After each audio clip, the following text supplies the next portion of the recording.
¿Qué tal? Buenos días. El día de hoy vamos a tomar un tema de un Journal Club. El día de hoy, pues mi nombre es Daniel Verduzco, yo soy residente de alergia e inmunología clínica de primer año y agradezco la asesoría de mi profesor asesor, el doctor Carlos Macuset Sánchez, que también me ayudó para la elaboración de este journal, con el título Determinación de epítopos antigénicos en el alergeno mayor del ácaro de polvo de casa, que es el DERP2 vía nanoalergenos. ¿Ok? Entonces, este artículo se publicó en el Annals de Alergia, Asma e Inmunología del Colegio Americano de Alergia e Inmunología Clínica y este tiene un factor de impacto de 6.347. Su primera publicación fue en 1943 y es de la editorial Elsevier. El artículo como tal, pues es este. Es un artículo original. La fecha de publicación fue el 8 de abril del 2022. Al mismo, pues es en la revista de alergias, de Anales de Alergia de Inmunología Clínica. Y ella es la autora, es Jenna Jorsman. Ella es de la Universidad de Notre Dame en Indiana. Ella está en el Departamento de Ingeniería Biomolecular y tiene 4 publicaciones hasta ahorita. Ella tiene un doctorado en Ingeniería Biomolecular y pues se dedica solamente a la investigación en la Universidad de Notre Dame. Como tal, pues vamos a entrar ya ahora sí en lo que es el artículo como tal y pues vamos a empezar con la introducción. Básicamente lo que ellos proponen pues es el asma es una enfermedad crónica que esta va a afectar aproximadamente el 8% de la población estadounidense, de los cuales el 60% de los pacientes que presentan esta enfermedad de los adultos es asma no controlada, el cual 1.6 millones de visitas al servicio de urgencia se derivan de este porcentaje, al igual que 179,000 hospitalizaciones se van a presentar también debido a este padecimiento. Este se va a caracterizar básicamente por una elevación de inmunoglobulina E y pues va a tener los tipos más comunes de asma alérgica. De asma es el asma atópica, que este va a ser exacerbado por algún diferente tipo de alergeno que pues podemos nosotros encontrar. De los más importantes pues es el moho, la caspa de las mascotas, el polen, las cucarachas y el ácaro de polvo doméstico, que vamos a estar platicando más que nada del ácaro de polvo doméstico y de su alergeno. Y este va a ser responsable del asma alérgica en un 85% de todos los pacientes. El ácaro de polvo doméstico, pues básicamente estos son microorganismos, son organismos microscópicos presentes en el 80% de todos los hogares estadounidenses. Y estos van a consumir las células de piel descamadas de todos los mamíferos que se encuentran en ese hogar. Y estos van a dejar varias proteínas alergénicas en su excremento y el citoesqueleto, que es de lo que nosotros vamos a ser alergénicos. Estos, ¿cómo le podemos hacer nosotros para evitarlos? Ellos proponen que pues para evitarlos es casi imposible, ya que los alergenos están presentes en el aire y viven dentro de los muebles tapizados, ropa de cama y alfombras. Los métodos de evitación y cuidados del medio ambiente van a ser sumamente eficaces para reducir la cantidad de ácaro de polvo, sin embargo, no son del 100% comprobados, digo, efectivos. Y la eficacia clínica de los cobertores, pues van a mejorar los resultados de los pacientes, pero también no van a eliminar por completo la presencia del ácaro de polvo doméstico. Teniendo eso en cuenta, pues ellos valoran que es importante también valorar cuáles son las vías más comunes del alergeno. Y la inmunoterapia ha demostrado ser efectiva también en la reducción de los síntomas. Esta prácticamente no va a ser para todas las personas, pero se necesita una mejor comprensión del tratamiento para las alergias en contra el ácaro de polvo doméstico y el asma relacionada con la alergia al ácaro de polvo doméstico. Entonces, ellos empezaron a valorar la reacción alérgica del asma atópica se va a desencadenar cuando el IgE específico se va a reticular en la exposición tras a un alergeno, haciendo que esto dé como resultado una degranulación del mastocito y por ende va a presentar la liberación de la histamina. Entonces aquí lo podemos ver nosotros. En cuanto el alergeno esté en contacto con el IgE, va a anclarse en el mastocito y va a generar ya los gránulos preformados para su próxima liberación y ya con esto pues va a hacer que el paciente presente los síntomas que va a presentar del asma, ¿no? Ahora, también es importante ver la naturaleza multivalente del anolergeno, así también para poder valorar la naturaleza de los epítopos que también están llegando a presentar estos pacientes. Cuando el epítopo se encuentra de forma corta, pues esta más que nada va a tener una afinidad menor contra el IgE. ¿Por qué? Porque cuando es más corto no va a haber tanto porcentaje o tanto grado de exposición al IgE y por ende no va a tener una estimulación más selectiva. Esto siendo importante que se comparan con los epítopos secuenciales. Básicamente los epítopos secuenciales van a tener más probabilidades de captar muchísimos más receptores y poder desencadenar una respuesta inmunogénica más fuerte. Entonces, para poder nosotros valorar la efectividad monovalente en los pacientes, pues ellos también vieron que incrementar bueno, optimizar con lo que es la valencia va a incrementar también el porcentaje de inmunogenicidad. Y el número de copias de epítopos presentados en un nanoalergeno también es muy importante, variando la carga del epítopo y su tamaño, incrementando su validez de las células presentadoras de IgE y permite esto que ambos brazos del el Fab interactúen con dos copias separadas de un solo epítopo, incrementando también la validez de interacción de IgE nanoalergénico, incrementando la desgranulación de mastocitos. Entonces, por eso les puse la imagen acá de la inmunoglobulina E.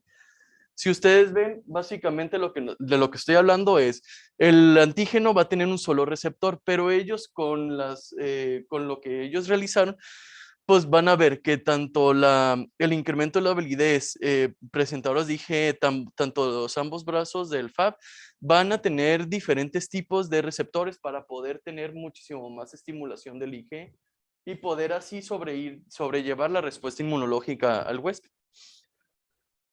Y así estimulando pues toda la reacción inflamatoria que va a tener subsecuentemente el paciente. En este estudio pues básicamente lo que realizaron pues fueron ensayos de desgranulación con plasma de pacientes sensibilizados a ácaro de polvo doméstico.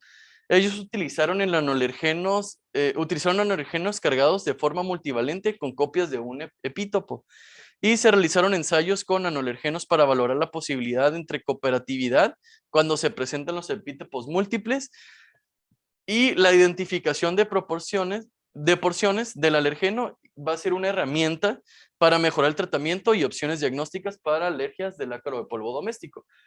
Entonces, básicamente, ¿qué es lo que ellos hicieron, no? Pues ellos, primero que nada, pues compraron todo el equipo. ¿Y qué fue lo que compraron? Pues todo esto pues, fueron reactivos de péptidos que se compraron en una empresa. Y vemos que es desde el dimetilformamidina, diclometano, sulfato, hidracina, oximina, éter dietílico, ácido trifluoroacético, acetolnítrico.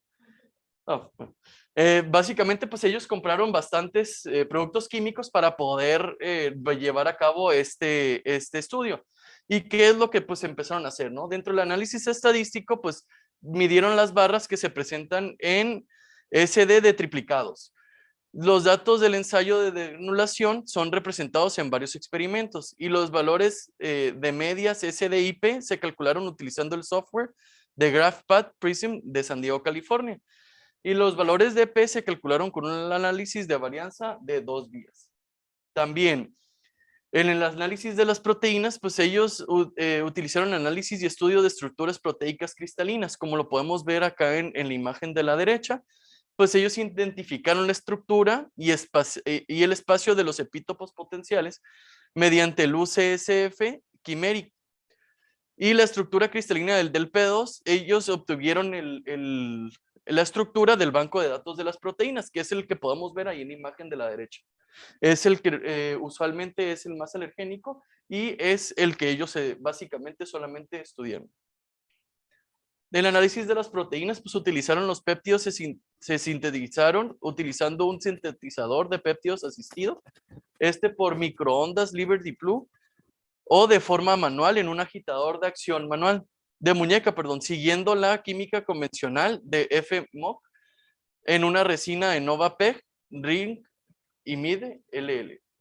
Y las reacciones de desprotección de FMOC también se realizaron utilizando piperidina al 20% con dimetilformamidina y desproporciones IP con hidracina al 2%, igual utilizando el mismo químico. Y los aminoácidos protegidos por FMOC se activaron utilizando el DIC y Oxima en el sintetizador OHBTU y DIEA durante la síntesis. En la ciclación peptídica pues se realizó después de la purificación inicial de los conjugados epitopolipídicos. El polvo conjugado epitopolipídico pues básicamente se disolvió en 10 mililitros, igual del mismo químico, y se dejó la solución relacionada durante la noche ART con agitación suave solamente. Y después de esta reacción, el disolvente se evaporó utilizando el rotavapor. Y así, pues, los conjugados epitopolipídicos ciclados se van a repurificar. Ya una vez teniendo la purificación de estos, los péptidos se purificaron mediante cromatografía líquida de alta resolución en fase inversa en una serie de Aglien 1200.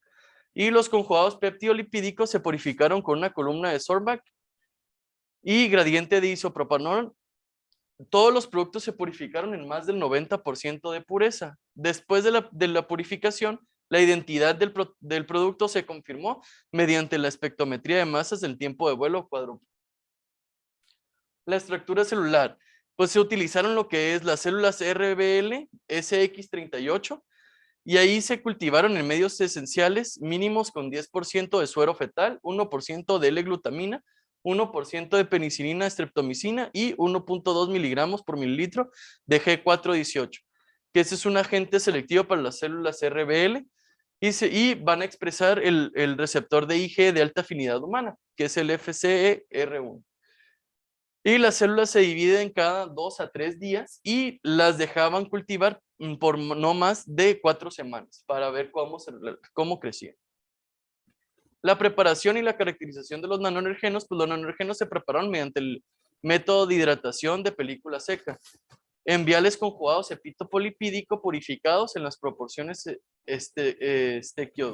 estequiométricas molares deseados y se combinaron con lípidos conjugados a granel en un solvente débil. Los lípidos se agregaron para limitar la agregación de nanoenergenos y la interacción no específica entre nanoenergenos. El tamaño del nanoenergeno se caracteriza en el dinámica de luz, utilizando luz a 58 nanómetros, observado en un ángulo fijo de 90 grados. Y los análisis de DLS se realizaron en el Centro de Ciencias y Tecnología Ambiental de la Universidad de Texas. Para la purificación de extrusoras liposomales, utilizaron, para determinar la incorporación de epítopos, utilizaron los nanoenergenos, se purificaron primero mediante la purificación de extrusora liposomal.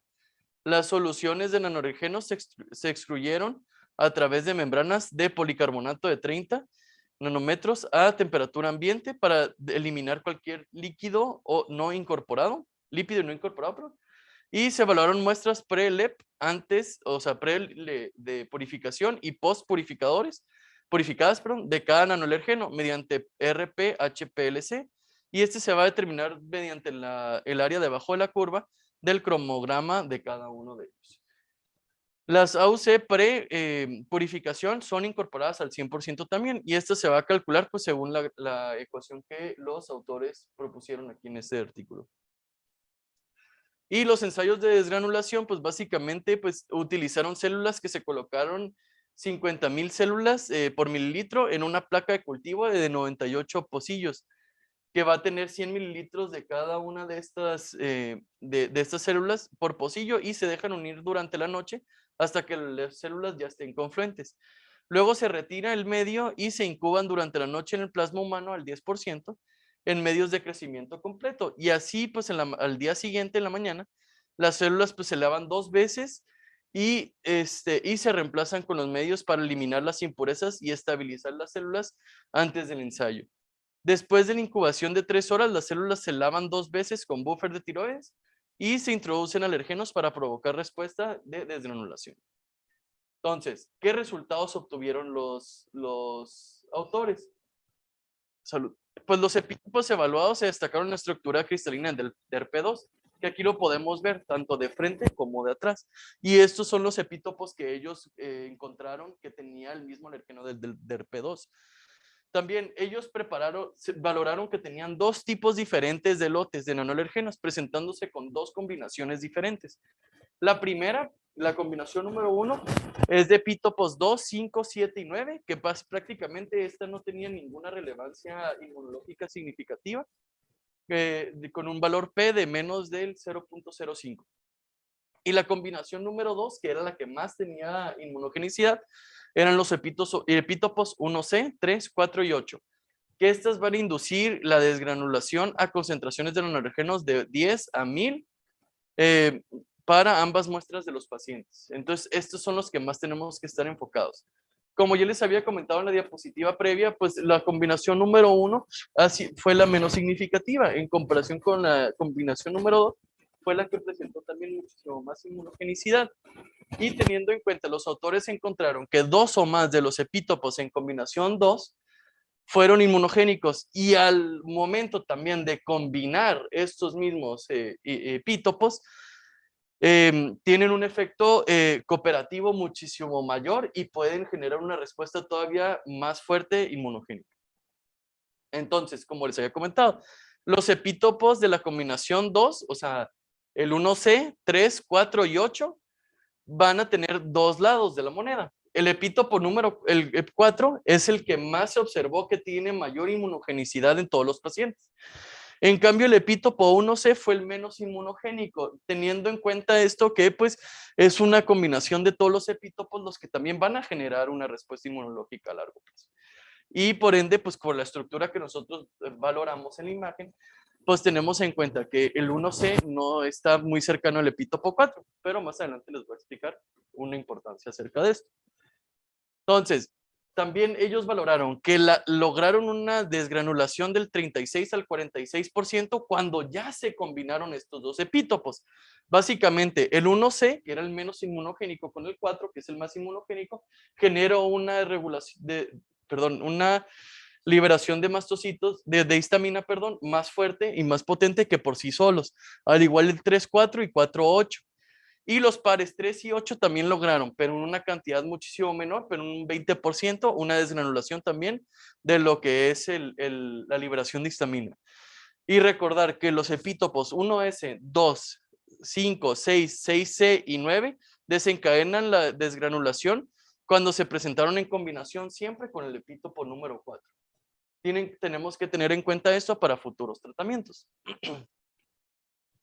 Se demostró que los epítolos secuenciales del DERP2 no fueron inmunogénicos por sí solos, como ya les había comentado en las diapositivas previas. Y la combinación de los epítopos DERP2 es necesario para reproducir una respuesta celular en todos los pacientes. El epítopo 4 es el más inmunogénico, seguido por los epítopos 3 y 8. Y el epítopo 1C es el menos inmunogénico. Ahora la discusión de los autores. Describieron ellos cómo se utilizaron la inmunogenicidad relativa de los epítopos alergénicos de la proteína DERP2 de los ácaros de polvo, presentando como los resultados que la secuencia del antígeno de DERP2 no son inmunogénicos por sí solos, requiriendo de la combinación de epítopos para inducir su alergenicidad, como ya les había comentado, y los epítopos 3 y 4 se identificaron como epítopos inmunogénicos, mientras que la otra región se superpone de forma parcial con el epítopo 8 para producir esta inmunogenicidad. Dada la proximidad de los epítopos 3 y 4 en el alergeno natural, pues es poco probable que se unan de manera simultánea 2 inmunoglobulinas séricas separadas, y aquí pues vemos que los obstáculos estéricos evitaron que 2 IG se unan a 2 sitios muy cercanos. Entonces, forman la siguiente hipótesis los autores, que ellos están pensando cuáles son los mecanismos, el mecanismo por el cual estos epítopos inducen desgranulación está relacionado con uno o más de los siguientes escenarios de unión con el IgE. Las porciones 3 y 4 pueden unirse de forma simultánea al sitio de unión al antígeno, de un solo clon del IgE, análogo a la interacción de una IgE con un epítopo conformacional. La siguiente hipótesis también se hizo, es los epítopos 3 y 4 son reconocidos de forma individual por el mismo clon de IgE, aunque con diferente afinidad para cada epítopo. Y la otra fue, dos clones distintos pueden existir de IgE, uno se une al epítopo 3 y el otro se une al epítopo 4. ¿Y cómo lo podemos ver? Ay, creo que me faltó. Ahí está. Aquí lo podemos ver en esta imagen. En el mismo epítopo vamos a ver que estos mismos van a agarrar los mismos alergenos y van a inducir la degranulación. Cuando son diferentes epítopos, pues va a agarrar una inmunoglobulina E, va a agarrar un epítopo y el otro va a agarrar el otro epítopo para hacer la degranulación. Y cuando son diferentes epítopos y diferentes IgEs, pues va a agarrar uno con uno y el otro, otra copia de IgE va a agarrar otro alergeno. Ahora, es posible que el epítopo 3 proporciona soporte estructural para mantener el epítopo 4, como lo podemos ver aquí en la imagen. Este es el epítopo 3, que es el amarillo, y el epítopo 4, que genera la estructura del DERP2. Y los epítopos 1C y 8 van a encontrarse más distantes, que son los de arriba, de forma espacial del epítopo 4, que es el alergeno natural. Por lo tanto, encontrando que los epítopos 1C, 8 y 4 se unan a diferentes IgE séricas monoclonales diferentes. Como les había presentado en esta imagen, pues podemos utilizar este o este para poder desencadenar la respuesta inmunogénica con lo que les había comentado en la diapositiva anterior. Entonces, podemos agarrar diferentes tipos de epítopos o diferentes partes del DERP2 para poder estimular esta respuesta inmunológica. Y el epítopo 4 puede servir también, no nada más como el más inmunogénico, sino como un ancla para proporcionar suficiente tiempo de resistencia para que los complejos del receptor IgE celular se reorganicen y se unan con otros epítopos en un mismo nanoalergeno, promoviendo así el entrecruzamiento, iniciando la desgranulación del mastocito. También esto se predice que el emparejamiento de los epítopos 3 y 8 va a actuar de manera similar como ancla también. La identificación de epítopos inmunodominantes también pues, ha llevado al desarrollo de inhibidores específicos para la inmunoglobulina E sérica inmunogénica, así bloqueando o reduciendo con éxito la intensidad de las respuestas alergénicas a los cacahuates y a otros alergenos farmacológicos que también se han desarrollado. La identificación de los epítopos secuenciales inmunogénicos va a proporcionar una ruta muchísimo más rentable y técnica para el desarrollo de inhibidores específicos de alergenos. Y se predice que comprender y clasificar la inmunogenicidad del epítopo del ácaro de polvo doméstico va a ayudar también en el desarrollo de posibles tratamientos para la prevención de asma relacionada con el ácaro de polvo doméstico, traduciéndose así en tratamientos personalizados dirigidos, y no nada más tratamientos, sino métodos diagnósticos dirigidos, personalizados más que nada al paciente y poder mejorar su alergenicidad, su factor de riesgo de alergenos. La terapéutica específica del epítopo permitirá también un tratamiento más preciso y efectivo de la afección alérgica.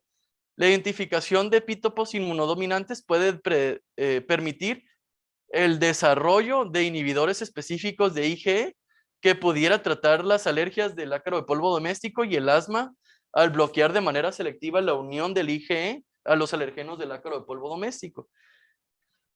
Otro enfoque es el desarrollo de las inmunoglobulinas G séricas contra los epítopos inmunogénicos del ácaro de polvo doméstico, que pudiera usarse como terapia a los anticuerpos monoclonales para capturar alergenos antes de que pueda ocurrir la interacción de la unión entre los alergenos del IgE sérica con el receptor específico de la inmunoglobulina E. Entonces, como conclusiones, los autores propusieron que este es un método novedoso para investigar en el asma alérgica el ácaro de polvo doméstico a nivel molecular. Da un nuevo enfoque potencial para el desarrollo de inhibidores de esta afección, y cuantos más enfoques alternativos tengan los médicos, en su arsenal para tratar el asma y las alergias, pues mejores van a ser las posibilidades de tratar de forma más eficaz la afectación, que es el asma alérgica en este caso, y mejora los resultados de los pacientes. Ahora pasamos hacia lo que es el checklist. Dentro del checklist, pues, ¿por qué se realizó el estudio? Básicamente, pues, ellos consideraron que, pues, para valorar la reactividad inmunogénica de los nanoalergenos del ácaro de polvo doméstico, especialmente el DERP2, y valorar cuál es su nivel de inmunogenicidad. ¿Qué tipo de estudio se realizó? Pues fue un ensayo clínico controlado, experimental, y fue apropiado el diseño del estudio para el amplio campo de investigación examinado. Pues sí, ya que, pues, relativamente los nanoalergenos del DERP2 y en pacientes con asma alérgica secundario ácaro de polvo, pues se valoraron para ver la respuesta entre cada uno y ver la reactividad que presentaban entre cada uno y otro. ¿Fue ético el estudio? Pues sí, solamente se utilizó los componentes sanguíneos de 3 personas y así pudieron valorar específicamente la respuesta del nanoalergeno en sus diferentes tipos de células.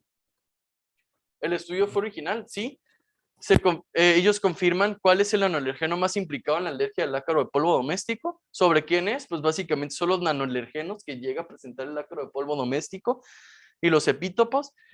¿Se estudiaron las materias en vida real de circunstancias? Sí, pues nos ayudaría para ofrecer la terapia biológica más específica a nuestros pacientes con diagnósticos de alergia al ácaro de polvo doméstico, sabiendo y teniendo en cuenta que pues esto va a ser a largo plazo, ¿no? No en 2, 3 años, sino no lo mencionaron los autores, pero yo creo que en unos 10 años prácticamente yo creo que sí van a poder estar. ¿Fue razonable el diseño del estudio? Pues sí, para conocer cuál es el epítopo más implicado entre los pacientes alérgenos. ¿El estudio abordó un tema claramente enfocado? Pues sí, básicamente solamente se valoró un solo tema. ¿Hubo de clara definición sobre los objetivos de investigación? Sí. ¿Se midió con precisión la exposición mínima para minimizar el sesgo? Sí. ¿Los autores identificaron todos los factores de confusión importantes? Pues en realidad no puedo decir, ya que no lo explicaron como tal, pero no lo encontré yo así específicamente para minimizarlos. ¿Fue el diseño de investigación apropiado para abordar los objetivos de la investigación? Sí. Los datos recopilados los datos recopilados se recopilaron de una manera que abordara el problema de investigación, sí. Y el análisis fue suficiente rigurosa, sí. ¿Pueden los resultados de este estudio aplicarse a la población local?